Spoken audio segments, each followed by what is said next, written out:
Merci beaucoup Sylvain, je suis ravi de pouvoir faire ça avec toi et je remercie aussi mon prof Hervé de trompette. Quand je lui ai dit que j'allais à une conf d'informatique, j'allais jouer de la trompette, il n'a pas compris, mais il m'a suivi dans mon délire et j'ai pu répéter spécialement pour ce moment, donc merci beaucoup. Il y aura un lien, vous allez voir ça dans un instant. Ok, alors ceci n'est pas une carte graphique, ceci est la photo de ma carte graphique qui est juste là. Voilà.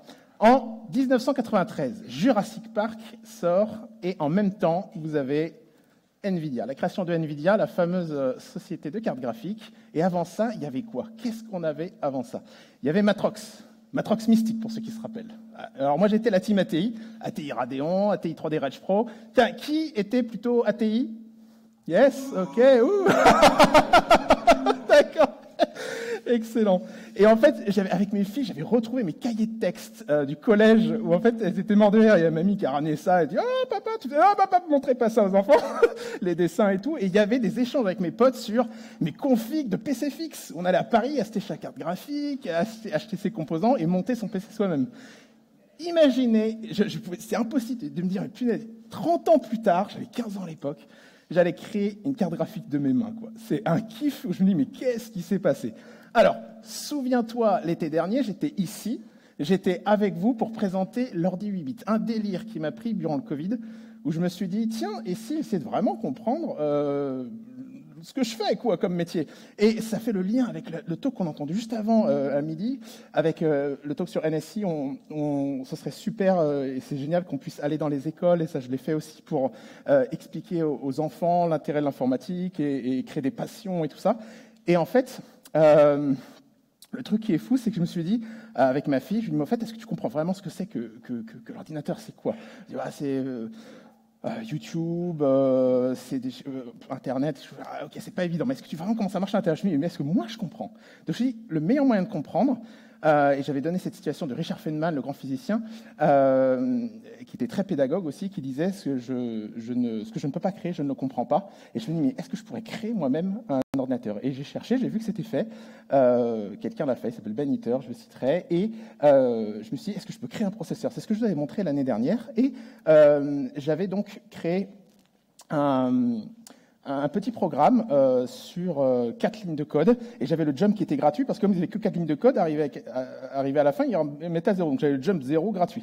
Et j'avais réussi, là je comptais de 1 en 1, et ça marchait, et c'était génial. Je me suis dit, c'est quoi la suite? Ce gars-là, c'est Ben Eater, c'était mon inspiration principale pendant le Covid, que j'ai regardé toutes ses vidéos. Tu fais des nuits blanches quand tu commences avec ce gars-là. Il fait non seulement ça, il a créé un ordinateur 8 bits de ses mains sur breadboard, avec des composants de base, et il y va de façon itérative. Et c'est ça qui m'a fait kiffer. Je me suis dit, mais c'est comme le Lego, en fait. Tu commences avec une brique, tu peux en faire une deuxième, un peu plus grosse, et à la fin, tu peux faire des constructions de folie. C'est une construction en Lego. Ah oui, il y a un petit, un petit gap là. J'avais pas de place, là, mais... Et je me suis dit, mais je vais faire la même chose, et c'est un petit peu ce que je faisais ce cas-là. J'ai poussé le truc à fond, je me suis dit, ok, je vais partir du transistor. Je vais recommencer, je vais prendre les bases. Alors moi, j'ai fait l'UT d'informatique et je me suis arrêté là. Donc j'ai fait porte logique, mais enfin, je comprenais rien à l'époque, je réalise. Donc en fait, je suis reparti de zéro vraiment, et j'ai réappris tout doucement. De transistors, je me suis dit tiens, on peut faire une mémoire. Une mémoire, ça marche avec 2 transistors. Je l'avais fait la démo l'année dernière. Et en fait, je me suis dit mais est-ce que je pourrais pas m'interdire d'acheter un composant? Donc je dis je vais pas faire tout en transistor, parce que je vous l'avais dit, ça prenait la taille de ma maison. Quelqu'un l'a fait, il était dans un musée en Angleterre, c'est top. Et ma famille n'était pas d'accord, et moi non plus. Donc en fait, je vais acheter des puces. Mais est-ce que je peux m'interdire d'acheter une puce si je l'ai pas créée avant moi-même? Et donc c'est ce que j'ai fait, et c'est mon projet. Donc après, j'ai créé avec des transistors les portes logiques. J'ai dit ça y est, c'est fait. Donc je m'achète la puce. Donc j'ai acheté les puces, toutes mes portes logiques, mes 9 portes logiques. J'ai acheté les puces. Et après j'ai dit on va faire un additionneur. Donc j'ai acheté l'additionneur et j'ai continué comme ça. Donc j'ai continué jusqu'à, on arrive à un ordi 8 bits, une carte graphique. Alors oui, pas exactement celle-là, hein, mais vous allez voir dans un instant. Petit rappel, j'avais parlé aussi des chiffres binaires. On avait fait un petit rappel. Moi, j'aime beaucoup cette image où 1, ouais, c'est bon, je comprends, 2, 3 ou 0, mais d'où ça sort ce truc? Et on a vu que certaines civilisations comptaient des fois jusqu'à 20. Les Mayas comptaient jusqu'à 20. Le 0, ils avaient un signe particulier. On a vu ensuite que, eh bien, en fait, il y a eu les Indiens et les Arabes ensuite qui ont introduit le 0, et on a les chiffres qu'on connaît là. Donc, on en a que 10, pardon, avec le 0. Donc, c'est fini. Nous, on s'est arrêté là. C'est un choix. Les Mayas allaient jusqu'à 20, pourquoi pas. Et la technique qu'on a, c'est des colonnes. Donc, on rajoute une colonne et c'est reparti. On recommence 0, 1, 2, 3. Et pour donc les ordinateurs binaires, c'est 0, 1, et on n'a que ça, on n'a rien d'autre. Donc arrivé là, même principe de colonne. Donc des colonnes, hop, une colonne, 1, 1, on n'a plus de chiffres. Donc on recommence, on rajoute une colonne et c'est reparti. Et donc en fait, c'est un truc qui se répète. Donc oui, il y a plein de colonnes et c'est galère le binaire. Donc c'est pour ça qu'après on a l'hexa et d'autres façons de... Voilà. Donc tout ça, c'était des rappels. Et le dernier petit rappel que je voulais faire, c'était le transistor. Ça, c'est ma fille Jack qui m'a dit, tiens papa, comme tu es dans le thème, tu peux pas aller jusqu'au bout et changer le thème? Je suis OK, parce que j'avais pris E.T. comme analogie. Donc là, je vais prendre le petit dinosaure. Et lui, ce qu'il veut, c'est qu'il veut manger du courant électrique, là ça représente les électrons, il va aller manger sa viande. Donc en fait, un transistor, ça va être une sorte de porte qui va l'empêcher d'aller manger sa viande, sauf si tu as un autre petit dinosaure qui lui ouvre la porte, et là il peut passer, il va manger la viande. Et à partir de là, on avait créé un petit flip-flop et tout, et c'était une façon pédagogique qui m'avait aidé d'expliquer à moi-même déjà, à mes filles, et puis à d'autres. Alors là, ce qui va nous intéresser, nous, maintenant, c'est est-ce qu'on peut aller plus loin, vu que j'en ai fait le processeur, et maintenant je peux en acheter un. Donc d'ailleurs, je vais acheter le 6502, je l'ai acheté, je commence à jouer avec.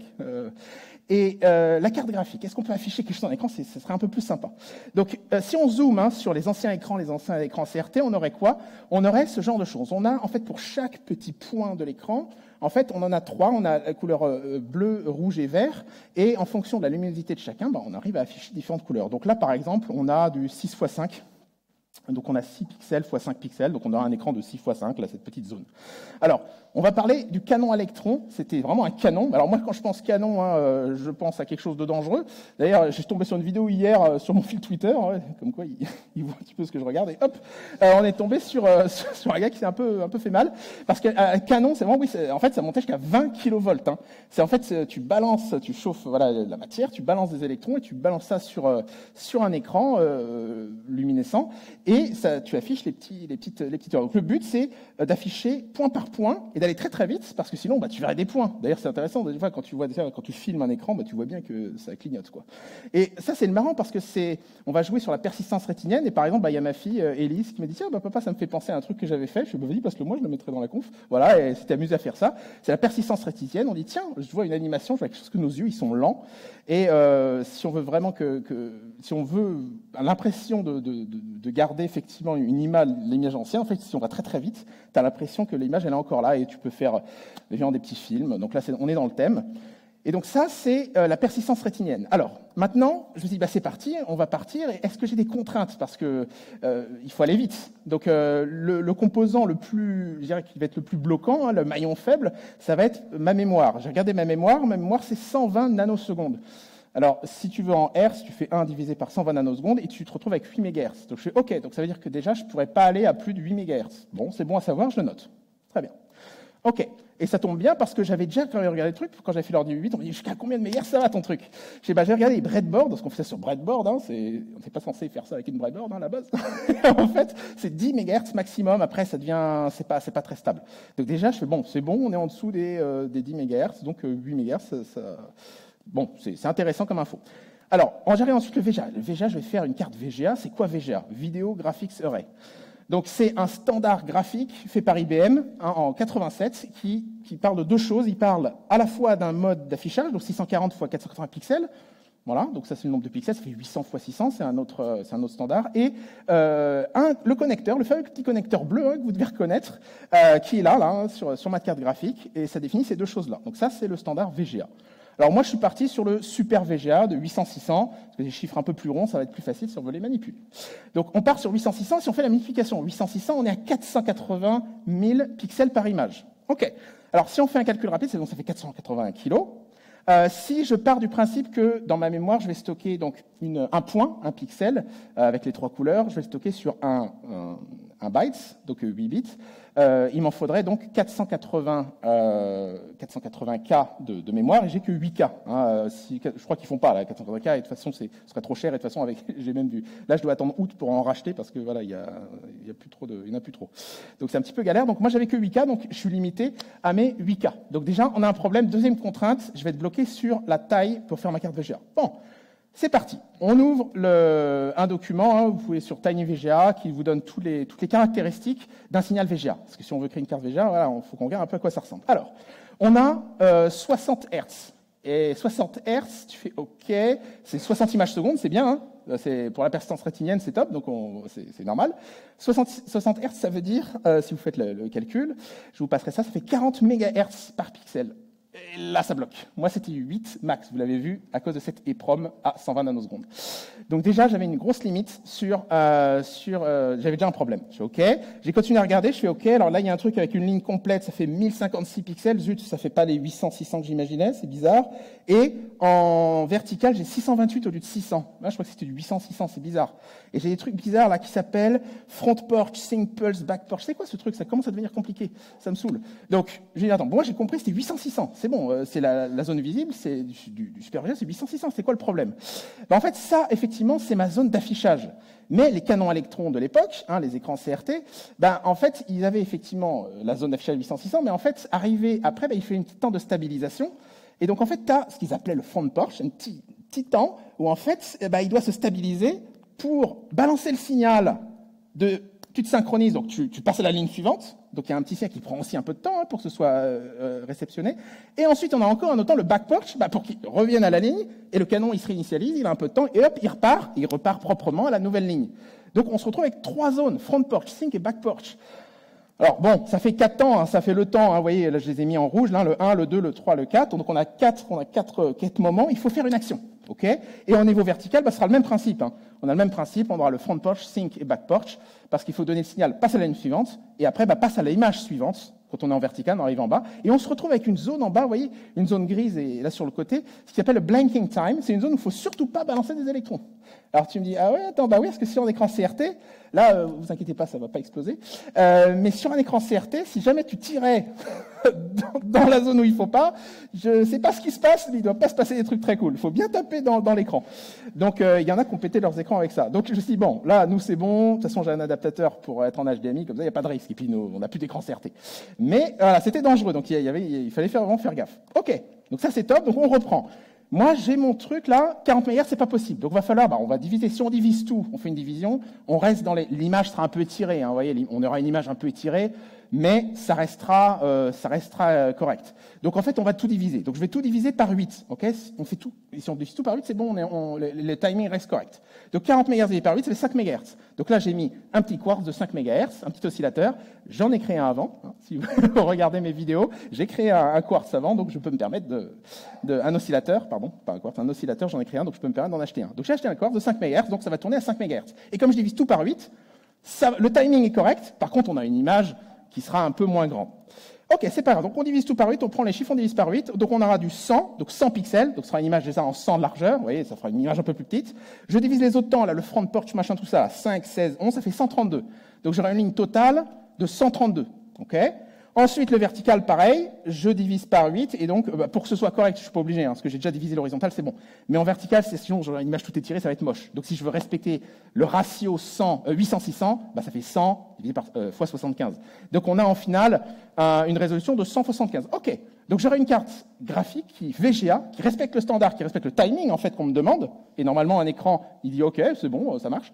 En 100 fois 175. Donc, il faut que je lui balance une image de 100 fois 175. OK. Ça peut se faire et ça restera correct. Je veux dire, on peut reconnaître des trucs, quoi. Et là, c'est cool parce que, de fait, 100 fois 75, ça fait 7,5 kg. Et moi, j'avais une EEPROM de 8 kg. Bon, a priori, ça rentre. Donc, a priori, on est bon. OK. Ça, on y reviendra aussi.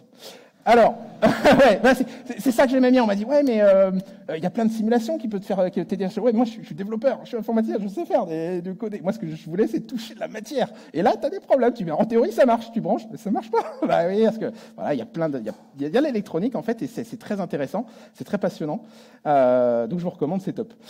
Donc, maintenant, on reprend les chiffres. La zone 1, donc c'est 100 pixels. Ok, 100 pixels. Ensuite, ça fait 105. Il y a 5 pixels pour Frank Porsche, c'est les chiffres qu'on avait vus avant. Donc 105. Ensuite, 121. Et ensuite à 132. Et là, 132, on réinitialise le compteur, paf, on repart à 0. Et hop, on a une ligne complète. On fait le même travail pour la partie verticale. C'est 600, 605 et 628. Oui, c'est là où vous dites, ah ouais, 800, 600, c'était un bon choix. Bah oui, parce que j'ai fait le truc avant, c'est la seule résolution qui collait pile poil quand je divisais par 8. Mais voilà. Donc ça marche. Donc on a bien nos chiffres là, sur lesquels il faut faire une action. Et qu'est-ce qu'on va faire? Bah en fait, on va tout simplement faire. Excusez-moi, je reviens. Donc ça fait une image de 100 x 600. Et pour pas que ce soit moche, moi je vais aussi étirer l'image je vais diviser par 8 pour faire du 100 x 75. Je reviens à ce que j'ai dit avant. Donc en fait, j'aurais pu faire du 100 600, mais ce serait moche une image 100 600. Donc je fais du 175. Donc c'est parti. Si on comprend le truc, pour créer une carte graphique, c'est quoi? Il faut un compteur vertical qui compte jusqu'à 132 et un compteur qui compte jusqu'à 628. Et puis c'est fini, quoi. Ça marche. Donc allons-y, un compteur à 132. Une façon de détecter les 4 zones, la zone visible, front porch, impulse, back porch, on les détecte. Une fois qu'on les détecte, on détecte la zone d'affichage, la zone de synchronisation, et puis la zone le signal de fin de ligne, on l'a déjà, et ça devrait être bon. Donc c'est parti, un compteur à 132. Donc là, vous regardez dans ce que vous avez sous la main ou ce que vous pouvez acheter avec ce qui est disponible sur le marché. Et moi, j'avais 2 compteurs de 4 bits. Donc 2 compteurs de 4 bits, ça fait 8 bits au total, ça fait 256 valeurs. Donc je pouvais compter jusqu'à 256. Donc c'est bon, j'ai mes 2 compteurs. Donc 2 compteurs, c'est bon. Ensuite, pour détecter, détecter, c'est tout simple, c'est des portes E. Alors là, c'est des portes NAND, une et inversée après.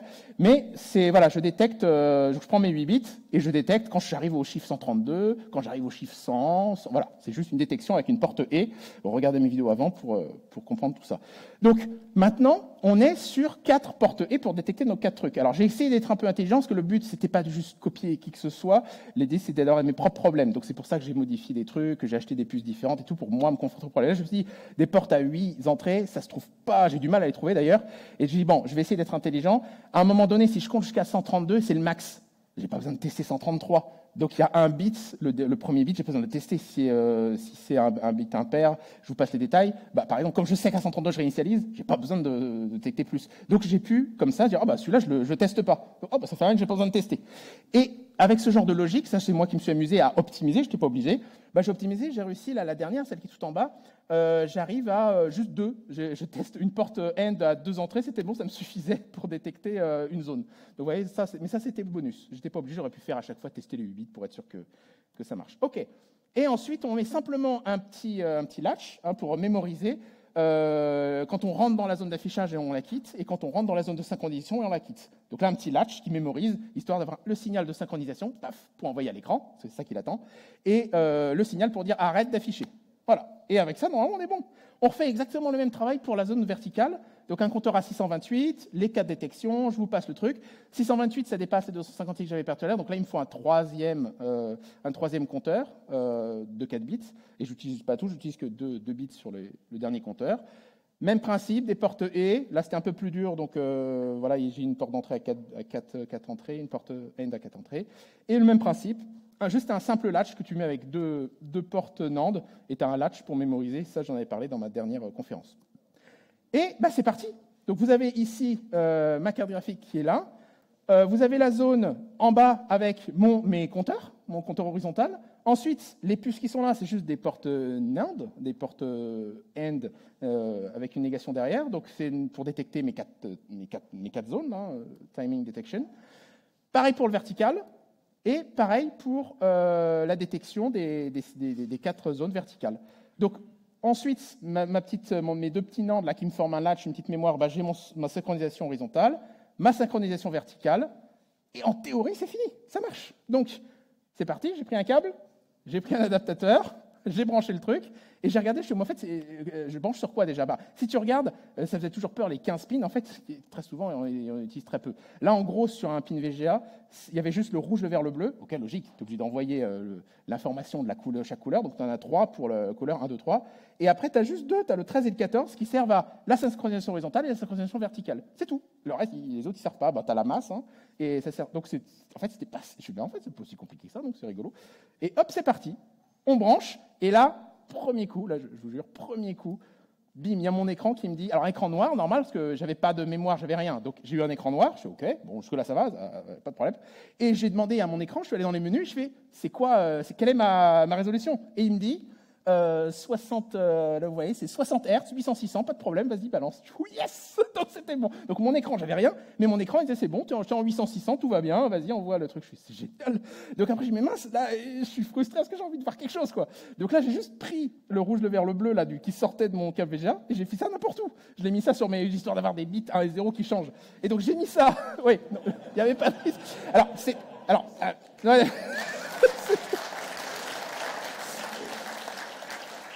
Merci. En fait, c'était une erreur parce que, vous le verrez après, là, je balançais du 5 volts. Donc, ouais, c'est pas...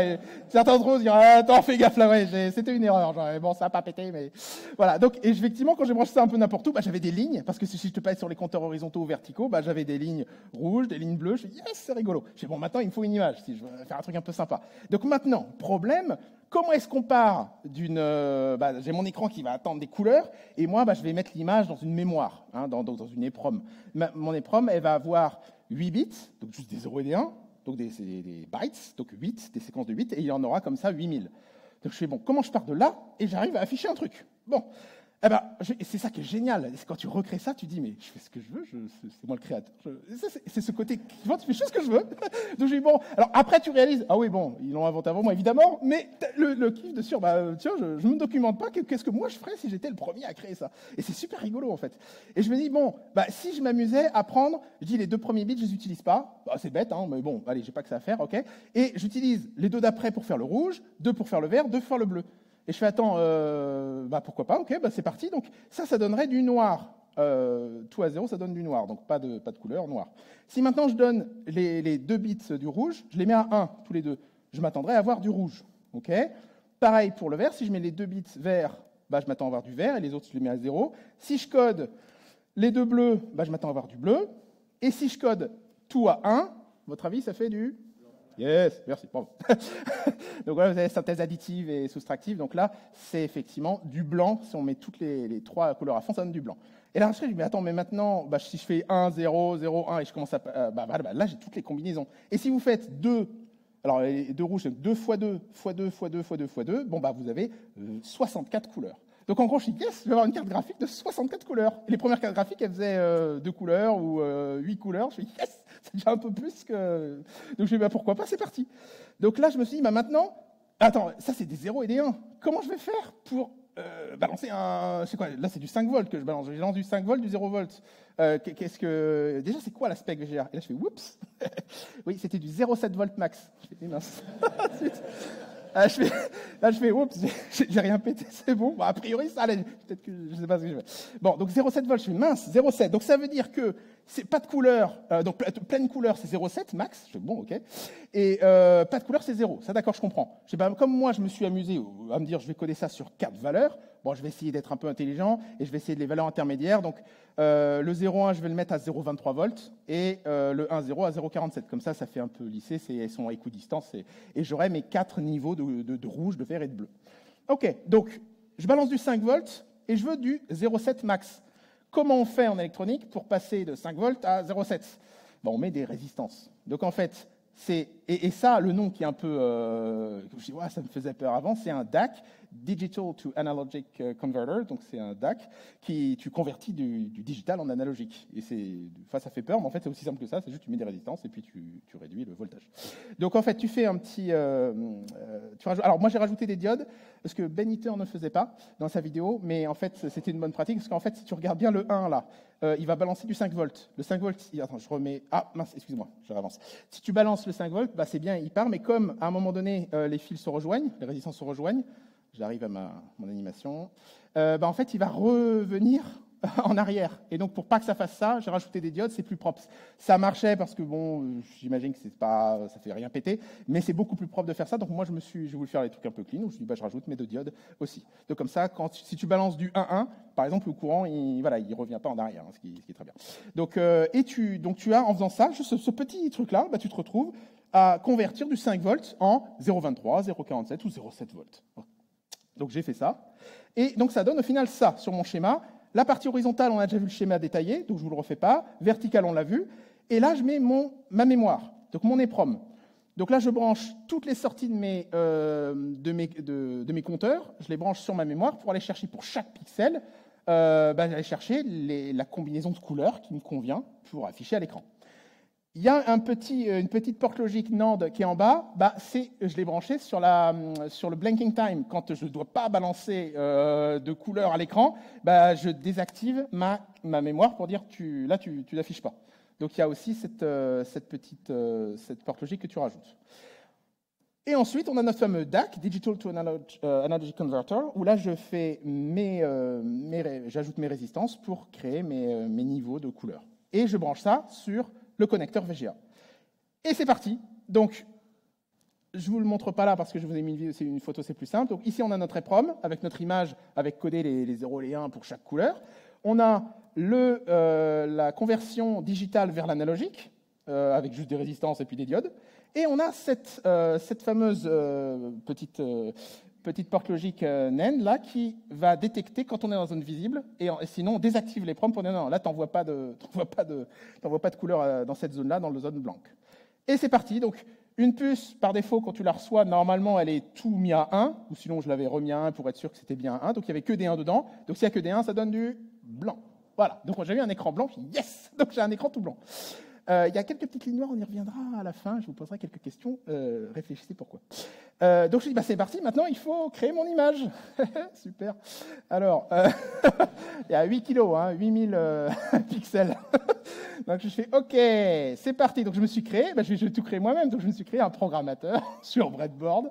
Donc c'est tout simple, c'est tout bête, tu mets ton EEPROM, tu mets deux boutons, un bouton pour écrire, un bouton pour lire. Tu mets des petits contacteurs pour sélectionner les 0 et 1 pour lire l'adresse et les valeurs. Et c'est parti. Il n'y a rien il y a pas un truc compliqué, c'est juste, il faut les mettre ensemble. Et c'est bien, mais ça marche. J'avais fait la démo l'année dernière, c'est un peu long. Voilà, donc... Ouais, donc je me suis dit, j'ai créé le truc, je m'autorise à utiliser autre chose. Donc j'ai utilisé mon Arduino, l'Arduino Mega, parce que sinon il faut utiliser un Arduino normal, mais il n'a pas assez de pins. Dans ce cas-là, il faut refaire un truc compliqué. Donc je prends un Arduino Mega, c'est pas si cher que ça, et bam, j'ai branché tous mes câbles sur les proms comme ça, c'est bon. Donc avec l'Arduino Mega, là tu codes en C, C++, là tu codes effectivement ce que tu aurais fait à la main avant. Donc c'est juste que tu lui balances les 0 et les 1 qui vont bien. Maintenant, si vraiment tu veux aller plus loin, je crois pour 170 €, un truc comme ça, je ne l'ai pas fait. Tu peux acheter un programmateur qui fait la même chose. Je n'ai pas fait ça, moi je suis resté sur mon Arduino Mega, ça me va bien, et comme ça, voilà, c'est rigolo. C'est le moment de tenter, on y va. C'est parti. Alors, je branche l'alimentation de ma carte graphique, donc VGA qui est là, c'est celle que vous avez vue en image tout à l'heure, elle est juste là. Et on y va, donc attention, ça va déconnecter, clac. Et c'est parti. Allez, ouais, c'est ça. Allez. J'oublie rien, non, c'est bon. Tac. Yes. Voilà, alors là, vous avez ma fille, merci. Yes. Voilà. Alors, il y a plusieurs trucs. Là, c'est ma fille Lucie, elle passe dans mon bureau, elle dit « Papa, qu'est-ce que tu fais? Tiens, bouge pas, je te prends en photo, je t'expliquerai, tu passeras à la postérité. » Et puis, on ne te reconnaîtra pas, c'est pas grave, c'est pixelisé de base. Et donc, en fait, et là, il y a plusieurs choses. C'est que déjà, vous dites, tiens, c'est marrant, il a mis des lignes noires en haut et en bas. Ouais, j'y reviendrai. Et les pixels sont tout pétés. En fait, je réalise que à chaque fois que je fais une démo, je la fais en live, comme je vais faire maintenant. Donc, à mon avis, je fous en l'air les... Je vais le faire, d'ailleurs, devant vous. Si je fais ça, là, je l'enlève. J'espère que je vais pas péter votre écran. Hop, non, c'est bon. Et là, j'en mets une autre, par exemple. Hop. Allez. Yes, ça c'est le logo de... Donc... Voilà. Et en faisant ça, c'est pas bien parce que tout est allumé. Donc quand j'ai dû retirer le truc, en fonction de comment je l'ai retiré, ça a dû brouiller pas mal de bits. C'est pas grave. Vous remarquez que j'avais fait joujou avec le rouge, vert, bleu pour être sûr. À ce moment-là, j'avais pas les bonnes couleurs. J'avais du vert partout. Je sais qu'est-ce que j'ai fait. J'ai dû inverser le rouge et le vert. Donc comme ça, je testais bien que c'était le rouge, vert, bleu. Et là, vous remarquez, j'ai pas triché. Vous voyez qu'il y a une petite répétition en bas. Là, tu me dis, c'est quoi ce truc? J'ai galéré jusqu'à me dire, mais attends. Je vous avais dit que je faisais du 100 x 75. Ok, très bien, ça fait 7,5. Et ça rentre dans mes 8 kilos. C'est quoi cette histoire? Je ne comprenais rien. Et en fait, le problème, c'est que mes compteurs, ils comptaient je devais compter plus que 100, parce que je devais aller jusqu'à 132 pour compter les zones front porch, back porch, tout ça. Donc le problème, c'est qu'en faisant ça, comme j'ai branché directement mes compteurs sur mon EEPROM, ben en fait, je ne comptais pas de 100 x 75, je faisais du 132 fois quelque chose, 75 ou je sais plus. Et donc en fait, je dépassais largement. Donc ce qui se passe, c'est que arrivé en bas, le compteur il reprend le début de l'EEPROM et c'est parti. Donc je suis oh punaise, il faut que j'achète une EEPROM plus. Alors c'est faire, mais il faut que je les commande en août pour que ça arrive, je sais pas quand. Là. Donc là je suis resté sur mon EEPROM de 8K. Donc c'est un peu gâchis. Après on pourrait faire mieux. Bah oui, il y a des façons d'optimiser. Il faudrait que je fasse un compteur spécifique juste pour l'EEPROM, pour pas compter jusqu'à 132 pour l'EEPROM. Elle a pas besoin, elle a besoin de compter jusqu'à 175. Voilà. Donc il y a des trucs d'optimiser. Mon but c'est pas d'optimiser. Mon but c'est pédagogique de montrer. Donc comme ça on voit. D'ailleurs c'est bien qu'il y ait des bugs. Donc là vous voyez bien le truc. Donc là j'ai un problème, j'ai une répétition. C'est pour ça que sur l'image d'avant je fais attends je vais mettre du noir en haut en bas, ça fera classe et puis ça cache mon bug. C'est une feature. Ouais, ça marche aussi dans l'électronique. D'ailleurs, je le réalise beaucoup, ça. C'est pas un bug, c'est une feature. Et alors, les traits. Qu'est-ce que c'est que les traits? Parce que ça me frustre. Attends, je fais un truc, c'est vrai que c'est quand même joli. Pourquoi il y a des traits? Ah, c'est une vraie question. Hein, parce que j'ai pas vraiment la réponse. J'en ai une, mais j'ai pas vraiment la réponse. Est-ce qu'il y a quelqu'un qui a une idée, peut-être? Ouais? J'ai pas géré ça. Donc oui, ça pourrait être ça, là, j'ai pas géré ça. Parce que là, vous avez eu les composants, on les a vus un par un, vous avez tout vu. À votre avis, qu'est-ce qui... Le composant le plus lent, c'était la mémoire. Là, la mémoire, bon, je la mets à 5 MHz, donc ça va, c'est en dessous des 8. Mais à mon avis, comme j'ai branché... Pardon? Elle n'est pas optimale, elle n'est pas faite pour ça. Là, je fais ça sur breadboard à la base. En fait, le truc, c'est que ouais, c'est pas. Oui, j'ai mis 0 condensateur. Je sais que c'est une absurdité. Ça, j'en ai tout à fait conscience. J'ai appris ça. C'est juste que pédagogiquement, si j'ai 50 condensateurs sur ma breadboard, pédagogiquement, ça me gêne. Donc j'ai tout enlevé. Donc il faut surtout pas faire ça. Mais pédagogiquement, ça me va parce que voilà, ça. Donc j'ai pas de stabilité, j'ai pas tout ça. Donc ça veut dire qu'à mon avis, vous savez, quand il change de pixels. Il change les proms. Les proms, elle fait wow, attends, bouge pas, je prends quelques nanosecondes pour me stabiliser. Ouais, bon, bah, j'ai une ligne noire, quoi, tu vois. J'imagine, à tester. Tu vois, et il faudrait que je mette un latch derrière, ouais, il faut que je mette un latch en sortie, comme ça que j'ai un signal stable pour enlever ça. Mais à la limite, c'est bien, comme ça me permet d'expliquer le truc. Ok, je vais débrancher ça. Voilà. Hop, alors. Donc, ça, c'était bien, c'est cool. Maintenant. Donc ça, c'est fait. C'est quoi la suite? La dernière fois, vous m'aviez dit, bah, tu reviens l'année prochaine et tu nous fais ça sur le jeu Minecraft. Alors pourquoi pas? Mais j'ai envie de rester dans le dur. Donc, mon père, quand j'avais 8 ans, il m'a acheté l'Apple IIc. C'était mon tout premier PC. J'ai commencé avec ça. Et vous me voyez bien. Bah oui, j'en suis pas loin. Donc là maintenant... Maintenant que j'ai le proc, j'ai acheté 6502, donc j'ai acheté 6502, le proc de l'Apple, hein, Steve Jobs dans son garage, avec Steve Wozniak plutôt. Steve Wozniak qui a fait ça dans son garage, il a acheté le 6502, donc j'ai fait pareil. Et après, là, il suffit de rajouter de la RAM, de la ROM, ça c'est bon. Et après, il faut communiquer avec l'extérieur, avec un clavier. J'ai déjà fait mon petit driver PS2. Un driver PS2, c'est rien, hein, c'est 2 puces, c'est un driver PS2, c'était cool. Donc ça, sur une breadboard, ça tient, donc ça, j'ai ça. Donc oui, ce serait potentiellement de refaire l'Apple IIc sur breadboard. Donc la carte graphique, vous l'avez. Au BrightScamp 2023, il y a la carte graphique. La trompette de tout à l'heure, ça signalait la suite. Eh oui, la carte son. Alors attendez, la carte son, ça c'est génial, parce que la carte son, on m'a dit, c'était sur Twitter, j'ai plus son nom là, ça va venir. Il m'a dit tiens, fais la carte son. Je fais ok. Je commence à regarder, je fais punaise, c'est quand même pas évident. Et puis je connais rien en son. Et je dis pourquoi pas, c'est un truc à apprendre. Sinon je suis là pour apprendre. Donc c'est parti. J'ai commencé à regarder. Effectivement, la polyphonie machin, mais oui, c'est 250 puces quoi. Je fais punaise, comment je vais faire ça? J'attends le son, c'est quoi? Non, je spoil la prochaine conf là. Mais il faudra venir voir ça. Ça tient sur une breadboard. Une breadboard, t'as une carte. Voilà. Ensuite, le truc qui est cool, c'est communiquer avec l'extérieur. C'est quand même ça qui est cool. Le driver PS2, c'est fait. Je vais même pas le présenter ou je ferai une vidéo dessus parce que c'est rapide, ça marche bien. C'est une carte réseau. Une carte réseau. Alors, une carte réseau, c'est pas possible. J'ai regardé les protocoles Ethernet. Non, c'est comme le protocole USB. Non, j'ai regardé. Je me dis, non, je peux pas faire ça. Non, là, c'est vraiment, voilà. Là, pardon? Et voilà, merci. Le port RS232. Le port RS232, c'est du port série. C'est à 8 bits en parallèle. C'est ce que j'ai dans mon processeur. 8 bits en parallèle, il faut les mettre en série. Bon, je pense qu'il y en a déjà qui voient comment faire. Bon, ça tient sur une breadboard. Et bim, tu peux te faire un protocole RS232, donc port série, et tu balances ça sur le réseau. De l'autre côté, qu'est-ce qu'il me faut? Tu mets du Python, PySerial, ça suffit, il écoute du série, ça marche très bien, et tu connectes ça. Et je m'arrête là parce que je spoil encore la conf après. Donc voilà, et ça marche. Alors, maintenant, c'est bien, tu dis, mais c'est cool, mais ça, c'est du binaire, on est sur des 0 et des 1. C'est has-been, les 0 et les 1, c'est fini, on fait plus ça maintenant. Maintenant, on est sur de l'analogique. Non, alors, je plaisante, mais ceux qui suivent la chaîne Veritasium, c'est génial, il a fait une vidéo là-dessus. Les premiers ordinateurs, c'était de l'analogique, ils n'avaient pas du binaire. C'était genre, parce qu'à un moment, c'est vrai que je me suis dit, 0 et des 1, c'est vrai que les gens qui ne comprennent pas, c'est des 0 et 1, c'est quoi ce concept de 0 et 1? Mais même moi, je me dis, c'est vrai, 0 et 1, ça fait 0,5 volts, là, j'ai du 5 volts, mais entre 0 et 5, tu as 0,1, 0,2, 0,3 volts. Enfin, il y a plein de valeurs, en fait. Pourquoi 0,1 Eh ben oui, les premiers ordinateurs, c'est comme ça. Il n'y avait pas 0,1, c'était toutes les valeurs possibles, quoi. D'ailleurs, c'était même mécanique. Tu n'avais pas besoin d'électronique, c'était mécanique, ça a plusieurs valeurs, c'est de la physique. Hein. Et ils ont fait des trucs fous, hein. Prédire les marées, c'était fait sans électronique, hein, avec juste des poulies, des trucs, parce que c'est de l'analogique. Et donc, j'ai reçu gracieusement, et je remercie beaucoup, effectivement, l'ordinateur analogique qui s'affiche là, le The Thing, The Analog Thing, où en fait, tu redécouvres l'ordinateur analogique. Donc ça, c'est aussi un autre projet. Je vais y aller doucement. Et par contre, pour ça, pédagogiquement, il faut que je repars à la base, il faut que j'explique l'op-amp. L'op-amp, je ne sais pas se rappeler, mais moi, c'était une panique quand j'étais à l'école. Je me rappelais toujours à demander au prof, je me rappelle toujours, il y a quoi dans un op-amp? Parce que c'est une petite boîte noire, c'est bien, on calcule tous les... Moi, ça ne m'intéresse pas les calculs, c'est il y a quoi dedans?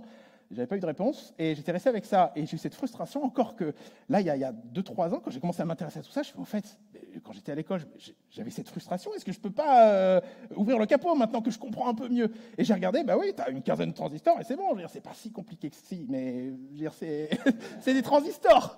Donc j'ai regardé, et en fait, dans un op-amp, et là je spoil un peu, mais en fait, tu n'as que 2 transistors qui sont importants. Tous les autres, ah, je m'arrête là, mais genre, ça, c'est super passionnant. Donc ça, ce serait un truc possible, revenir à l'ordinateur. Ah oui, non, mais dans la chaîne Veritasium, il en parle parce qu'avec le machine learning et l'intelligence artificielle, toutes les confs qu'on a eu avant, super intéressant, l'ordinateur analogique, il va à la vitesse de la lumière quasiment. Donc en fait, ils ressortent des processeurs analogiques parce que l'ordinateur analogique, 1 plus 1, ça fait 1,9, hein, pas 2. Mais, donc effectivement, pour des applications bancaires, on ne va pas l'utiliser. Par contre, pour du machine learning ou un truc où il faut que ça va 20% à peu près, ça va. Ce qu'on veut, par contre, c'est que ça aille vite, très très vite, à la vitesse de la lumière, et donc quasiment, un petit peu en dessous. Donc les ordinateurs analogiques, les processeurs analogiques reviennent sur le marché, et très certainement dans les années qui viennent venir, c'est ce qu'ils disent dans la vidéo, où on aura les deux. Ils vont cohabiter maintenant dans l'ordinateur, les processeurs binaires et analogiques, parce que eux, ils vont à la vitesse quasi de la lumière. Donc ils sont pas précis, mais ils vont vite. Alors, une citation, je ne pouvais pas m'empêcher de rajouter une citation dans cette conf. La perfection est atteinte, non parce qu'il n'y a plus rien à rajouter, mais lorsqu'il n'y a plus rien à retirer. Antoine de Saint-Exupéry. J'aime beaucoup ce que ça nous parle en tant que développeur, mais aussi dans la tech. Et ça sera très intéressant. Parce que je me dis, au fait, c'est intéressant, l'histoire des processeurs, c'est top, ils sont allés de façon itérative, plus ou moins. Les premiers procs, Motorola et Intel, ils sont très vite allés dans le compliqué. Très très rapidement, les processeurs, ils faisaient les multiplications, les divisions, les cosinus, les machins. Je mets des tas de trucs à tel point que certaines personnes comme Chuck Peddle et Federico Faggin, chez Motorola et chez Intel, sur le 6008 et sur le 8080, ils se sont dit, mais ça, on n'a pas besoin de tout ça. Ils demandaient aux développeurs, mais on s'en fout, on a juste besoin de l'addition, la soustraction, le jump, ça nous suffit, qu'on n'a pas besoin de tout le reste. Le reste, on le fait. On n'a pas besoin, on fait autrement et tout. Et ils se sont dit, mais ils ne comprennent rien, Motorola a été buté, Intel aussi. Ils disent, on quitte tous les deux. 1974, tu as 2 personnes, Chuck Peddle, Federico Faggin, qui quittent et qui créent le 6502 et le mythique Z80. Ils sont sortis effectivement à peu près en même temps. Et malheureusement, je trouve ça génial parce que tu dis, en fait, très rapidement, ils ont fait du compliqué. Et moi, j'aime pas les trucs compliqués. Et ces 2 ingénieurs, ils sont, on va faire simple, on va simplifier. Et c'est ça la puissance de leur truc. Et donc ça fait un carton, comme vous le savez.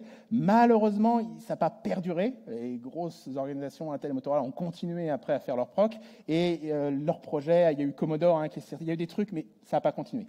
Il a fallu attendre un petit peu plus loin, le 6502. 6502, donc, qui était le plus performant, plus rapide et tout ça. Et tu as deux ingénieurs en Angleterre, Steve Ferber et Sophie Wilson, de Acorn Computers, qui disent même le 65 euros, il est trop lent et il consomme trop. Et c'était déjà une innovation de fou. Et là, enfin, innovation, il faisait plus simple. Et là, c'est encore trop lent. Et ils ont créé l'ARM. L'ARM, ils ont fait très très fort parce qu'en fait, l'histoire, je trouve ça génial. Ils se sont dit, on va partir effectivement des processeurs CISC complexes vers du RISC reduced. Donc, alors c'est pas simple, c'est reduced. Mais c'était encore le même principe, si on va encore simplifier, enfin plus ou moins. C'est-à-dire qu'au lieu de faire des trucs complexes, on va faire des trucs. Il fait une chose, on le fait bien, the Unix way. Donc en fait, les opérations, elles faisaient une chose, mais elles le faisaient bien, elles le faisaient rapidement. Et ça a été une révolution telle que maintenant, on est tous sur du ARM. Le plus grand, voilà, vous avez du ARM partout. Et les supercalculateurs, je crois le plus grand supercalculateur, il est aussi sur ARM maintenant, si je dis pas de bêtises. Et la force de ce truc, c'était génial. C'est que leur idée, c'était que maintenant, c'était encore des contraintes qu'il faut que les ingénieurs ils se dépassent. Et ben, c'est pour ça que j'aime bien quand tu mets des contraintes, parce que c'est ça qui nous dépasse. Et ça, c'est top. Et en fait, leur contrainte, c'était il faut que ça marche dans du plastique. Il ne faut pas que ce soit cher, donc pas cher, et que ça consomme que dalle, parce qu'il faut que ça aille dans le plastique. Donc, tenir dans le plastique, c'est-à-dire que le plastique ne doit pas fondre. Donc, ça ne doit consommer rien du tout. C'est super. Donc, super contrainte. Ils ont bossé comme des malades. Et là, qu'est-ce qu'ils ont fait? Ils ont passé d'une architecture complexe à une architecture réduite, donc avec des commandes réduites, qui font une chose, mais qui le font bien et qui dépensent très peu de courant, à tel point que quand ils ont branché le premier processeur, le truc a marché, ils ont sorti le champagne. Et le gars, c'est Steve Ferber, il dit le but c'était de tester combien il consomme, donc on y va, il prend son wattmètre et il branche 0. Je fais, non, c'est pas possible, c'est pas possible. 0, c'est pas possible. Donc il reteste 0, 0, 0. Il regarde, la patte d'alimentation n'était pas branchée. Et là, il fait wow, c'est de la magie là. Et en fait, si vous comprenez après, c'est qu'un processeur, pour protéger, parce que quand tu marches sur la moquette, tu as je sais pas combien de milliers de volts, et donc c'est dangereux et tout ça, donc on protège toutes nos puces. Donc à l'intérieur, il y a des petites diodes. Donc ça veut dire qu'il y a du courant de fuite, il y a du courant qui passe quand même. Il était alimenté par le courant de fuite des diodes de protection. Le truc de malade.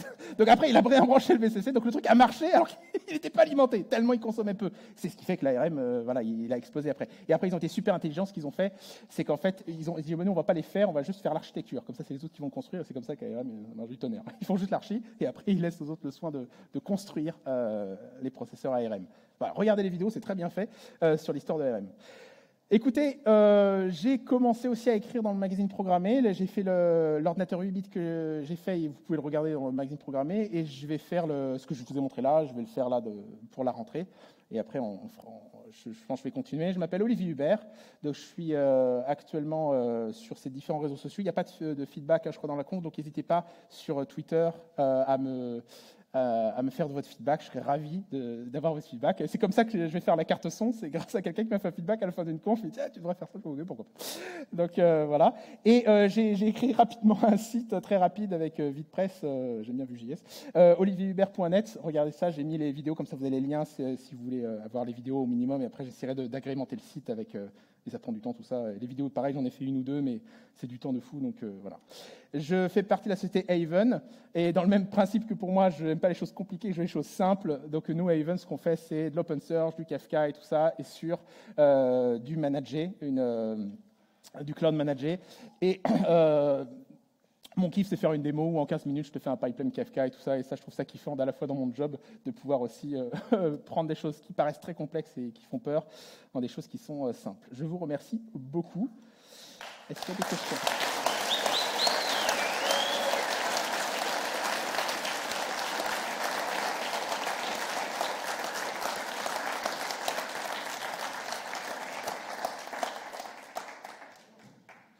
Est-ce qu'il y a des questions ?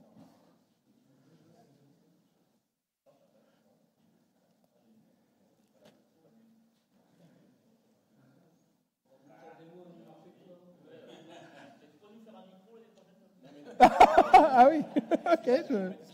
Pardon? Ah, allô. Ah si, ça y est. Ouais, je voulais savoir si on pouvait compter sur toi en 2030 pour nous faire un ordinateur quantique.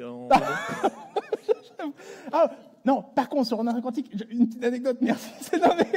J'ai vu une vidéo qui est excellente sur expliquer l'ordinateur quantique. Ce qu'ils ont fait, je crois que c'est une université américaine, en fait, ils ont pris, ils font entrer un enfant dans la salle et la personne doit expliquer l'ordinateur quantique.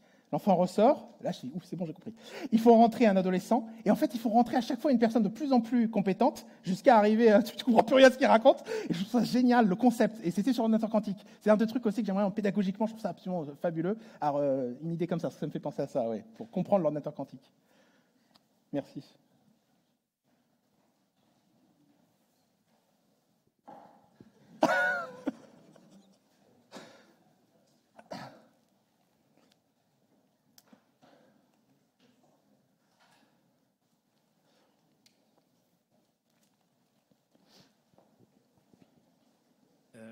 Bonjour, merci pour la conférence, c'est toujours très intéressant ce que tu racontes. Est-ce que bientôt tu pourras nous expliquer ce qu'il y a dans les entrailles d'une cartouche de NES? Wow. Et pourquoi il faut souffler dessus pour que ça marche? Ah oui, génial. Moi, j'avais chez mes parents, j'ai un Master System 2 et et je t'avoue que j'étais là, je l'ai branché, il marchait plus, je fais ce sera un prochain projet. Donc tout à fait. Ouais, ça c'est vachement intéressant. Ouais, j'avoue que c'est. Ah mais il faut que je dorme la nuit aussi.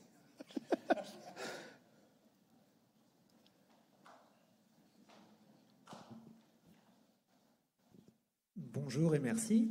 Petite question, est-ce que ça te pète souvent à la gueule, les composants, ce genre de choses? Ok.